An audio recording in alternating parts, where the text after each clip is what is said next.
వృశ్చిక రాశి వాళ్ళకి విశ్వావసునామ సంవత్సరంలో ఆదాయం 2, వ్యయం 14 కనబడుతోంది. రాజపూజ్యము 5, అవమానము 2 కనబడుతోంది. ఓవరాల్ గా విశ్వావసునామ సంవత్సరంలో ఈ యొక్క వృశ్చిక రాశి వాళ్ళకి కొంచెం మిశ్రమ ఫలితాలు ఉంటాయి అని చెప్పచ్చు. ఎందుచేత అంటే వీళ్ళకి మేజర్ గా మే 15వ తారీఖు తర్వాత నుంచి గురుబలం అనేటువంటిది తగ్గుతోంది.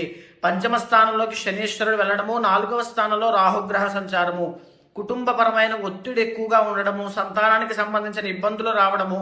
ఎస్పెషల్ గా వృశ్చిక రాశి వాళ్ళకి చెప్పేది ఏంటి అంటే మే నెలలో కానీ జూన్ నెలలో కానీ ఉద్యోగం మారదాము, కొత్త వ్యాపారము పెడదాము, ఇలాంటి మేజర్ చేంజెస్ ఏమీ చేయొద్దు. చేస్తే కనుక ఖచ్చితంగా ఆర్థిక నష్టాన్ని చూస్తారు అని చెప్పచ్చు. చాలా జాగ్రత్తగా ఉండండి ఈ సంవత్సరం అంతా కూడా. అయితే కొన్ని నెలలు మీకు చాలా మంచి చేస్తాయని చెప్పచ్చు. ఎస్పెషల్ గా ఏప్రిల్, ఆగస్టు, సెప్టెంబర్ ఈ 3 నెలల్లోనూ మీకు రవి బలం చాలా బాగుంది. ఏ పని చేద్దామన్నా బాగా కలిసి వస్తుంది. కాస్త ఉపయోగించుకోండి. బంగారం వ్యాపారం చేసే వాళ్ళకి, రాజకీయ నాయకులకి కూడా ఆ నెలలే చాలా బాగుంటాయి.